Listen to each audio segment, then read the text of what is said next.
કેમ છો વિદ્યાર્થી મિત્રો? પાઠશાળા મિત્રના આજના વિડીયોમાં આપણે 7મા ધોરણમાં સામાજિક વિજ્ઞાનમાં ત્રીજો પાઠ છે મુગલ સામ્રાજ્ય, તેના સ્વાધ્યાયની સમજૂતી આ વિડીયોમાં આપણે મેળવીએ. પ્રશ્ન 1 છે, નીચેના પ્રશ્નના ઉત્તર છે એક વાક્યમાં આપો. જેમાં પહેલો પ્રશ્ન છે, પાણીપતનું પ્રથમ યુદ્ધ ક્યારે અને કોની વચ્ચે થયું હતું? તો કે પાણીપતનું પ્રથમ યુદ્ધ છે એ 20 એપ્રિલ 1526 ના રોજ બાબર અને ઇબ્રાહિમ લોદી વચ્ચે થયું હતું. બીજો પ્રશ્ન છે, શેરશાહના સ્થાપત્યો વિશે જણાવો.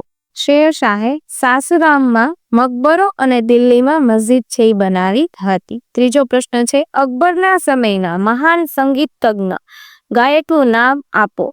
તો કે અકબરના સમયના મહાન સંગીત તજ્ઞ અને ગાયકનું નામ તાનસેન હતું.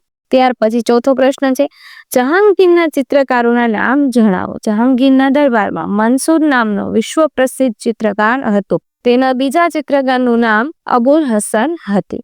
પાંચમો પ્રશ્ન છે, છત્રપતિ શિવાજીનો જન્મ ક્યાં અને ક્યારે થયો હતો? છત્રપતિ શિવાજીનો જન્મ ઈસવીસન 1627માં મહારાષ્ટ્રમાં શ્રીનેરી કિલ્લામાં થયો હતો. ત્યાર પછી છે પ્રશ્ન નંબર 2 છે, માંગ્યા મુજબના ઉત્તર લખો. જેમાં પહેલો પ્રશ્ન છે, મુગલ વહીવટી તંત્રની રૂપરેખા આપો. મુગલ વહીવટી તંત્રની વ્યવસ્થિત રચના અકબરે કરી હતી. મુગલ શાસનના કેન્દ્રમાં બાદશાહ હતો. બાદશાહને સલાહ આપવા અને મદદ કરવા માટે એક મંત્રી પરિષદ હતી. બાદશાહની સત્તા સર્વોપરી હતી અને સર્વોચ્ચ સેનાપતિ હતો. બાદશાહ અને રાજ્યના વહીવટી તંત્ર વચ્ચે તાલમેલ રાખવા વજીરની નિમણૂક કરવામાં આવતી છે. દીવાને એ વજીરે કુલ કહેવાતો. વજીર નાણાં અને મહેસૂલી વ્યવસ્થાનો વડો હતો. સેનાના વડાને મીર બક્ષી કહેવામાં આવતો. મીર બક્ષી સેનામાં સૈનિકોની ભરતી કરતો અને સેનાના અધિકારીઓની નિમણૂક કરતો. તે રાજ્યના ગુપ્તચર તંત્રની પણ દેખરેખ રાખતો. મુગલ વહીવટી તંત્રના ગુપ્તચરો વાક્યાન્વીસ તરીકે ઓળખાતા. રાજ્યની ન્યાય વ્યવસ્થાનો વડો કાજી હતો. મુગલ સમ્રાટની અંગત જરૂરિયાતોનું ધ્યાન રાખવા મીર એ સામાન નામનો વિભાગ હતો. આ વિભાગનો ઉપરી સરકારી કારખાનાઓનો વડો હતો. ત્યાર પછી બીજો પ્રશ્ન છે, મુગલ સ્થાપત્ય કલાના નમૂનાઓ વિશે નોંધ તૈયાર કરો. તો જોઈએ આપણે, મુગલ સ્થાપત્ય કલાની ઇમારતો અમૂલ્ય અને અપ્રતિમ ગણાય છે. આ ઇમારતોના બાંધકામમાં હિન્દુ મુસ્લિમ કલાનો સુભગ સમન્વય થયો હતો. બાબરે પાણીપત પાસે કાબુલી મસ્જિદ, સંભલમાં જુમ્મા મસ્જિદ અને આગ્રામાં એક મસ્જિદ બંધાવી હતી.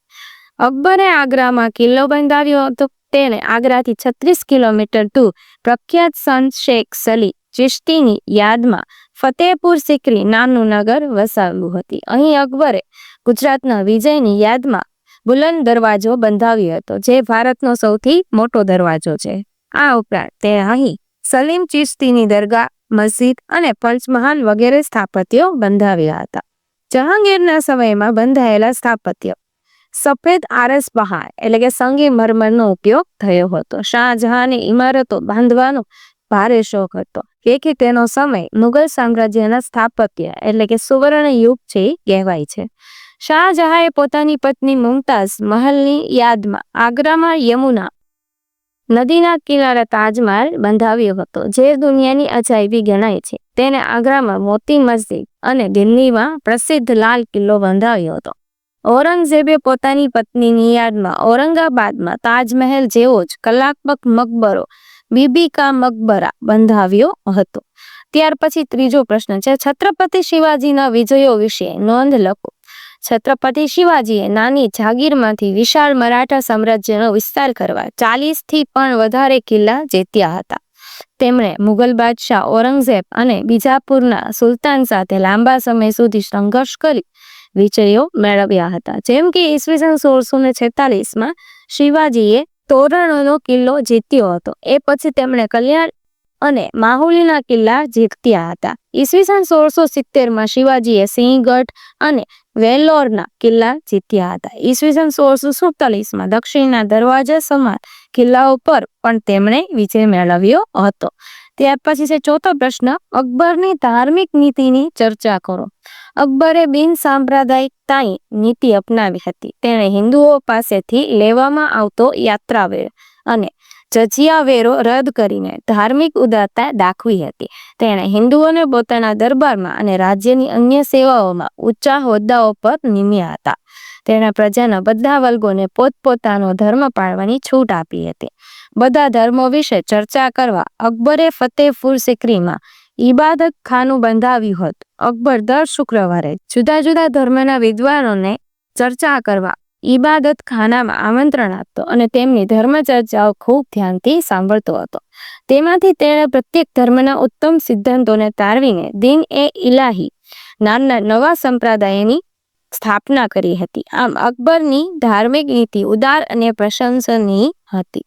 ત્યાર પછી છે 5મો પ્રશ્ન છે, શેરશાહના સુધારાઓની ચર્ચા કરો. શેરશાહે ચોર લૂંટારાઓનો ભય નાબૂદ કરીને રાજ્યમાં શાંતિ સ્થાપી હતી. તેણે ઘોડેસવાર ખેપિયાઓ રાખીને નવી ટપાલ વ્યવસ્થા શરૂ કરી હતી.